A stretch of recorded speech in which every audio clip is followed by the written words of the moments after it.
السلام علیکم رحمۃ اللہ وبرکاتہ۔ پیارے شامعین، آج کے اس ویڈیو کے ذریعے ہم آپ سے بات کرنے والے ہیں ماہ رمضان میں افطاری میں آخر ہر مومن مسلمان کی کیا کیا خطائیں ہوتی ہیں۔ اکثر ہم نے یہ دیکھا ہے کہ افطاری کے سمے بہت ساری ایسی خطائیں ہوتی ہیں مسلمانوں سے جو روزہ رکھتے ہیں، تو وہ ایک ایک کر کے ہم ساری خطاؤں کے بارے میں آپ سے ذکر کریں گے۔ ویڈیو شروع کرنے سے پہلے ہماری آپ سے ایک چھوٹی سی دلی گزارش ہے کہ اگر آپ ہمارے چینل پر نئے ہوں تو پلیز چینل کو سبسکرائب کر لیں، ویڈیو کو لائک کر لیں اور ساتھ میں لگا بیل آئیکن بھی ضرور دبائیں۔ تو چلیے بنا کسی تاخیر کے ویڈیو کی شروعات کرتے ہیں۔ پیارے شامعین، اس ویڈیو کے ذریعے ہم خطاؤں کے بارے میں بتائیں گے جو اکثر مسلمان افطاری کے وقت کر دیتے ہیں۔ تو چلیے شروع کرتے ہیں۔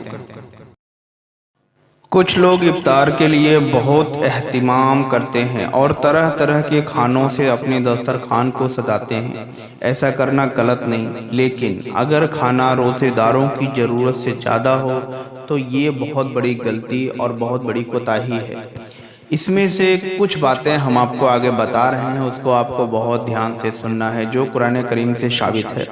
اللہ تعالیٰ کا شکر ادا کرنا نعمتوں میں بڑھوتری کی وجہ ہے۔ قرآن کریم میں اللہ پاک تبارک و تعالیٰ ارشاد فرماتا ہے کہ اگر تم شکر کرو گے تو تمہیں اور زیادہ عطا فرماؤں گا، لیکن افطاری کے لیے ہونے والے بے جا اہتمام سے اللہ کی نعمتوں کی تحقیر اور ان سے استہزاء لازم آتا ہے، اور بلا شبہ سے یہ بہت بڑی محروم کی بات ہے، یعنی بہت بڑی محرومی کی بات ہے۔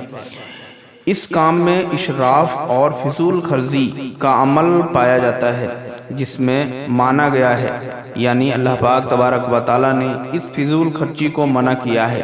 قرآن کریم میں اللہ پاک تبارک و تعالیٰ کا ارشاد ہے کہ بے شک فضول خرچی کرنے والا شیطان کا بھائی ہوتا ہے۔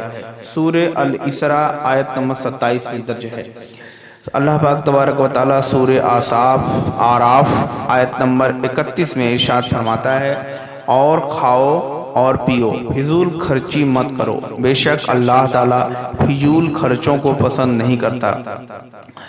اس طرح کے کھانوں سے روزے دار کو نقصان پہنچایا ہے اور ان کی صحت بھی بگڑتی ہے، یعنی جب افطار کا سمے ہوتا ہے تو بہت جلدی لوگ کھاتے ہیں، کون سی چیز کتنا لینا ہے، کون سی چیز کتنی کھانی ہے، اس کا وہ دھیان نہیں دیتے ہیں۔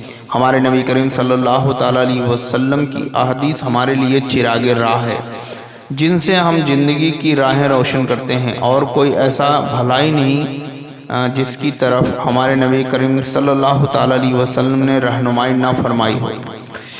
اللہ پاک تبارک و تعالیٰ کے پیارے محبوب نبی کریم صلی اللہ تعالیٰ علیہ وسلم ارشاد فرماتے ہیں، جو صحیح ابن ماجہ حدیث نمبر 2704 میں درج ہے کہ سب سے برا برتن جسے آدمی بھرتا ہے وہ اس کا پیٹ ہے۔ آدمی کے لیے کچھ لقمے کافی ہیں جو اس کی کمر کو سیدھا رکھ سکیں، اور اگر آدمی پر اس کی نفس غالب آ جائے، یعنی اس کا نفس یہ چاہے کہ اور زیادہ کھائیں، تو وہ پیٹ کے 3 حصے کر لے، ایک حصہ کھانے کے لیے، ایک حصہ پینے کے لیے اور ایک حصہ سانس لینے کے لیے۔ جامع ترمذی حدیث نمبر 631 میں درج ہے کہ روزہ افطار کرنے کے لیے رسول اللہ کو کھجور بہت پسند تھا، اور اگر کبھی کھجور میسر نہ ہوتی تو آپ صلی اللہ تعالیٰ علیہ وسلم پانی سے روزہ افطار کر لیتے۔ حضرت سلیمان بن عامر رضی اللہ تعالیٰ عنہ سے روایت ہے کہ رسول اللہ صلی اللہ علیہ وسلم نے ارشاد فرمایا، جو شخص تم میں سے افطار کرنا چاہے اسے چاہیے کہ وہ کھجور سے افطار کرے، اس لیے کہ کھجور برکت کی وجہ ہے، اور اگر کسی کو کھجور نہ ملے تو پانی سے افطار کرے، اس لیے کہ پانی پاک کرنے والا ہے۔ سنن ابن ماجہ حدیث نمبر 168 میں درج ہے کہ اسی طرح حضرت انس رضی اللہ تعالیٰ عنہ سے روایت ہے کہ رسول اللہ صلی اللہ علیہ وسلم مغرب کی نماز سے پہلے تازہ کھجوروں سے روزہ افطار کیا کرتے، اور اگر تازہ کھجور انہیں نہ ملتی تو وہ چند چلو پانی پی لیتے۔ پیارے شامعین، روزے میں صبح سحری سے شام تک کچھ کھایا پیا نہیں جاتا ہے۔ جسم کی کیلوری کو برقرار رکھنے کے لیے ہم آپ کو بتاتے ہیں کہ آپ کو کیا کھانا ہے۔ اس کے لیے آپ کو کھجور ایسی معتدل اور جامع چیز ہے جس سے حراشت اعتدال میں آتی ہے، یعنی اس کا جسم جو ہے تمام بیماریوں کی وجہ سے بچ جاتا ہے۔ اگر جسم کی حرارت کنٹرول نہ کی جائے تو نیچے کی دی گئی بہت ساری بیماریاں آپ کو لگ سکتی ہیں۔ ان بیماریوں میں سب سے پہلے نمبر آتا ہے بلڈ پریشر کا کم ہونا۔ نمبر 2 لقوا کی بیماری آپ کو ہو سکتی ہے۔ نمبر 3 سر کا چکرانا وغیرہ۔ یعنی اگر آپ سحری کے سمے، افطاری کے سمے یا پھر جب آپ روزہ کھولیں تو آپ کو کھجور سے روزہ اللہ پاک کے رسول صلی اللہ تعالیٰ علیہ وسلم نے اس لیے فرمایا کہ ہمارے مومن کھجور سے روزہ کریں۔ کھجور میں وٹامن اے بی سی تینوں کی جو طاقت ہے، جو یہ وٹامنز ہیں، یہ اے بی سی تینوں کھجور میں پائی جاتی ہیں۔ غذا عزت کی کمی کی وجہ سے خون کی کمی کے مریضوں کے لیے افطار کے وقت فولاد کی طرح بہت ہی زیادہ ضرورت ہوتی ہے، جو کہ کھجور میں قدرتی طور پر پائی جاتی ہے۔ کچھ لوگوں کو خشکی ہوتی ہے۔ ایسے لوگ جب روزہ رکھتے ہیں تو ان کی خشکی بڑھ جاتی ہے۔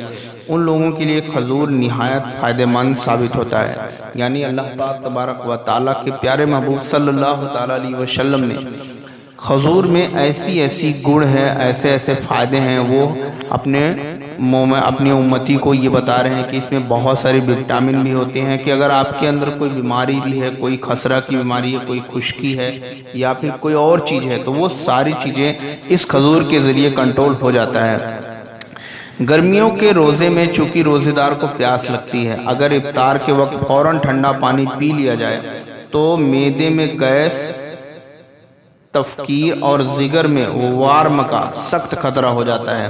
اس کے لیے چاہیے کہ آپ کو ٹھنڈا پانی نہیں پینا ہے، اور اگر یہی روزہ دار کھجور کھا کے پانی پیتا ہے، کھجور سے افطار کرتا ہے، تو اسے بے شمار خطرات سے وہ بچ سکتا ہے۔ اس لیے جب بھی آپ روزہ افطاری کریں تب آپ کو کھجور سے ہی افطاری کرنا ہے۔ اب ہم بات کرتے ہیں خطا نمبر 2 کے بارے میں۔ افطار کے بعد دعا سے غفلت برتنا بھی بہت بڑی غلطی ہے۔ کچھ لوگ افطاری کر لیتے ہیں، روزہ کھول لیتے ہیں، لیکن وہ دعا نہیں مانگتے۔ یہ بھی بہت بڑی غلطی ہے۔ کوئی شخص جب کچھ کھائے یا پیے تو دعا ضرور کرو اور اللہ پاک کی حمد و ثنا کو بیان کرے تاکہ نعمتوں کا شکر ادا کر سکے۔ نبی کریم صلی اللہ تعالیٰ علیہ وسلم جب بھی کوئی چیز کھاتے یا پیتے تو وہ الگ الگ الفاظوں میں اللہ کا شکر ادا کرتے۔ تو ہم بات کرتے ہیں خطا نمبر 3 کی، افطاری میں دیر کرنا۔ افطاری میں دیر کرنے کی 2 صورتیں ہیں۔ یا تو جو بندہ روزہ رکھا ہے وہ سو گیا ہے، اور ایسا اکثر ہم شہروں میں دیکھتے ہیں، اور نمبر 2 سورج ڈوب گیا ہے، یہ بات کا اس بندے کو پتہ نہیں چلا اور اس نے افطاری کر لی، تو یہ کیا ہے؟ ایسا دیہاتوں میں مانا جاتا ہے۔ افطار میں دیر کرنا ایک بہت بڑی غلطی ہے۔ سنت طریقہ افطار میں جلدی کرنا ہے۔ جب سورج کی ٹکیا غروب ہو جائے تو فوراً افطار کر لینا چاہیے۔ حضرت سہل رضی اللہ تعالیٰ عنہ بیان کرتے ہیں، جو کہ صحیح بخاری حدیث نمبر 1856 میں درج ہے، کہ رسول اللہ صلی اللہ تعالیٰ علیہ وسلم نے ارشاد فرمایا، لوگ ہمیشہ بھلائی کے ساتھ رہیں گے جب تک افطاری میں جلدی کرتے رہیں گے۔ انہی سے روایت ہے کہ نبی کریم صلی اللہ تعالیٰ علیہ وسلم نے ارشاد فرمایا کہ میری امت ہمیشہ میری سنت پر قائم رہے گی جب تک افطاری کے لیے ستارے نکلنے کا انتظار نہ کرے گی۔ حضرت انس رضی اللہ تعالیٰ عنہ بیان کرتے ہیں کہ رسول اللہ صلی اللہ تعالیٰ علیہ وسلم نے ارشاد فرمایا کہ افطار میں جلدی اور سحری میں دیر کرو۔ افطار میں جلدی کرنا روزے دار کی دین پر استقامت اور یہود و نصارہ کی مخالفت پر دلیل ہے، اور افطار میں جلدی کرنا ہمارے اور ان کے بیچ فرق ہے۔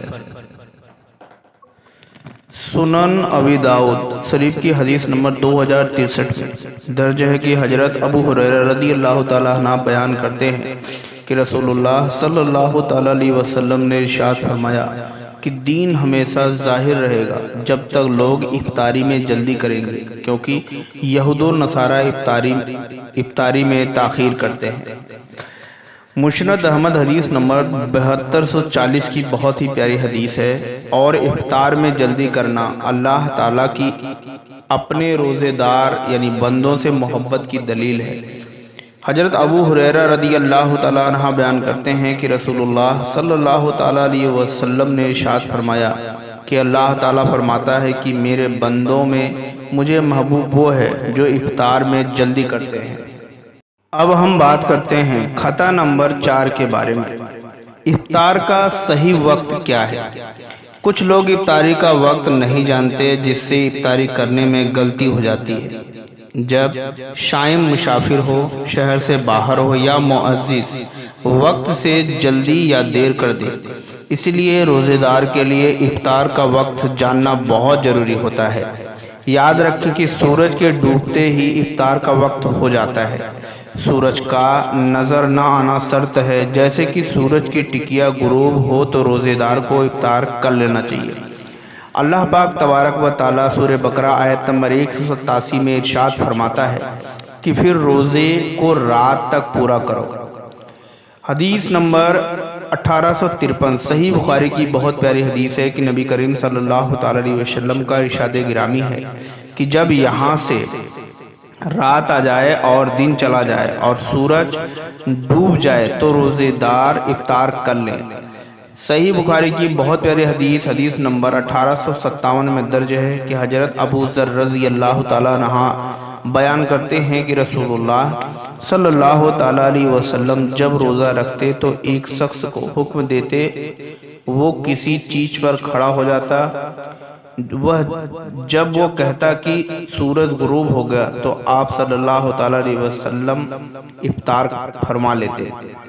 اب ہم بات کرتے ہیں خطا نمبر 5 کے بارے میں۔ افطار کے وقت دعا کرنے میں غفلت برتنا یعنی دیری کرنا۔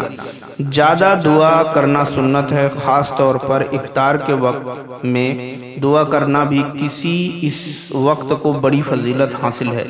روزے دار کا شمار ان لوگوں میں ہوتا ہے جن کی دعا قبول ہوتی ہے۔ حضرت انس رضی اللہ تعالی عنہ بیان کرتے ہیں کہ رسول اللہ صلی اللہ تعالی علیہ وسلم کا ارشاد ہے کہ 3 دعائیں ایسی ہیں جو کبھی رد نہیں ہوتی۔ سب سے نمبر 1 باپ کی دعا، نمبر 2 روزے دار کی دعا، اور نمبر 3 مسافر کی دعا۔ مسند احمد حدیث نمبر 8030 کی یہ بہت پیاری حدیث تھی۔ افطار کے وقت کوئی بھی دعا کی جا سکتی ہے، البتہ سنت میں وارد دعاؤں میں سے کچھ یہ ہیں۔ ہم بات کرتے ہیں خطا نمبر 6 کی۔ جو شخص کسی کو روزہ افطار کرائے اس کا دعا میں غفلت کرنا۔ سنت یہ ہے کہ جب روزے دار کسی قوم کے پاس روزہ افطار کرائے یا کرے تو اس کے لیے دعا کریں، جو نبی کریم صلی اللہ تعالی علیہ وسلم اکثر کرتے تھے۔ اگلی خطا یہ ہے خطا نمبر 7، روزہ افطار کروانے کے ثواب سے لا علم ہونا۔ یعنی کچھ مسلمان بھائی مسجد میں یا پھر گاؤں میں یا پھر اپنے گھر پر دوسروں کو افطاری کا دعوت دیتے ہیں اور انہیں افطاری کرواتے ہیں۔ روزے دار کبھی مہمان ہوتا ہے، جیسے کہ مسافر آدمی یا قریبی ہوتا ہے، پڑوسی، اور افطاری کبھی انتظامات کو کروائی جاتی ہے، جیسے کہ ہر مسجد میں یہ کام ہوتا ہے۔ کبھی اکیلے آدمی کو، جیسے کہ وہ الحمدللہ یہ کام قبیلے تحسین اور قبیلے قدر اور اس کے لیے بڑا اجر و ثواب ہے۔ ترمذی شریف اور ابن حبان کی بہت پیاری حدیث ہے کہ حضرت زید بن خالد زہنی رضی اللہ تعالیٰ عنہ بیان کرتے ہیں کہ رسول اللہ صلی اللہ تعالیٰ علیہ وسلم نے ارشاد فرمایا کہ جس نے کسی کا روزہ افطار کروایا تو اسے اس کی مثل ثواب ملے گا اور روزے دار کے ثواب میں کوئی کمی نہیں کی جائے گی۔ صحیح مسلم کی حدیث نمبر 2585 کی بہت پیاری حدیث ہے کہ سب کو افطاری کروانے سے بہت سے فائدے حاصل ہوتے ہیں، جیسے الفت، محبت، قریبی رشتہ داروں اور دوستوں میں رابطہ، اور ان کے ذریعے رحمت، نرمی اور رحم دلی جیسے صفات ظاہر ہوتی ہے۔ نبی کریم صلی اللہ علیہ وسلم کا فرمان اسی مطلب کو بیان کر رہا ہے۔ فرمایا، ایک مومن دوسرے مومن کے لیے دیواروں کی طرح ہیں جو ایک دوسرے کو مضبوطی عطا کرتی ہے۔ صحیح مسلم کی بہت پیاری حدیث نمبر 2586 کی حدیث ہے کہ آپ صلی اللہ علیہ وسلم نے ارشاد فرمایا کہ مومن کی مثال آپ کی محبت، رحمت اور لطف و مہربانی ہے، ایک جسم کی طرح ہے کہ اگر ایک حصہ خراب ہو تو پورا جسم اس کا درد محسوس کرتا ہے۔ یہ اصلی مومن کی پہچان ہوتی ہے۔ اب ہم بات کرتے ہیں خطا نمبر 8 کی۔ کچھ روزے دار مغرب کی نماز ادا کرنے کے بعد افطاری کرتے ہیں، اور یہ بہت بڑی غلطی ہے۔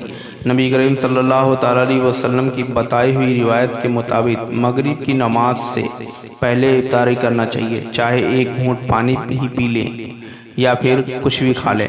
حضرت انس رضی اللہ تعالی عنہ بیان کرتے ہیں، جو کہ صحیح سنن ابی داؤد حدیث نمبر 2065 میں درج ہے کہ رسول اللہ صلی اللہ تعالی علیہ وسلم نماز پڑھنے سے پہلے افطاری کر لیا کرتے تھے۔ اب ہم بات کرتے ہیں خطا نمبر 9 کی۔ جب سورج بادلوں میں چھپ جائے اور روزے دار یہ خیال کرتے ہوئے افطار کر لے کہ سورج ڈوب گیا اور پھر سورج ظاہر ہو جائے تو صرف قضا لازم ہے، کفارہ نہیں۔ حضرت اماں بنت صدیق اکبر رضی اللہ تعالیٰ عنہ بیان کرتی ہیں کہ ایک مرتبہ حضور کے زمانے میں ہم نے افطار کر لیا، بادل چھائے ہوئے تھے اور بعد میں سورج ظاہر ہو گیا۔ ابو اسامہ کہتے ہیں کہ میں نے ہشام سے کہا، پھر کیا ہوا؟ قضا کا حکم دیا گیا؟ فرمایا، اس کے بغیر چارہ ہی کیا تھا۔ علامہ ابن حجر فرماتے ہیں کہ علماء کا اس مسئلے میں اختلافات ہے۔ زیادہ تر کا کہنا ہے کہ قضا واجب ہے، جیسے کہ اس وقت کی جب رمضان المبارک کا چاند چھپا رہا اور لوگوں نے صبح کا روزہ نہ رکھا، پھر ظاہر ہو گیا کہ روزہ تھا تو بالاتفاق قضا لازم ہے۔ اب ہم بات کرتے ہیں خطا نمبر 10 کی۔ افطاری کے وقت بڑی تعداد میں کھانے پینے کا اہتمام اور اس کی وجہ سے مغرب کی نماز میں دیر۔ ان کاموں میں 3 خطائیں ہیں۔ نمبر 1، بنا کسی شرعی وجہ کے مغرب کا چھوٹ جانا۔ نمبر 2، دن کا زیادہ وقت پیٹ کا خالی رہنا اور پھر افطاری کے وقت اسے الگ الگ طرح کے کھانوں کی چیزوں سے بھرنا انسانی صحت کے لیے نہایت خطرناک ہے اور اسے عقل مند لوگ خوب سمجھتے ہیں۔ نمبر 3، کھجور اور پانی کے ساتھ افطاری کرنے کی سنت کو چھوڑ دینا۔ پیارے شامعین، تو یہ تھا ماہ رمضان میں افطاری میں کون کون سی خطائیں ہوتی ہیں اسی کے بارے میں۔ پیارے شامعین، اگر یہ ویڈیو اچھا لگا ہو، پسند آیا ہو تو ہمارے حوصلہ افزائی کے لیے چینل کو سبسکرائب کر لیں، ویڈیو کو لائک کر لیں اور ساتھ میں لگا بیل آئیکن کو بھی دبا لیں تاکہ آنے والی ویڈیو کا نوٹیفیکیشن آپ تک مل سکے۔ تو ملتے ہیں ایک اور نئے ویڈیو کے ساتھ، تب تک کے لیے دیجیے اجازت۔ اللہ حافظ۔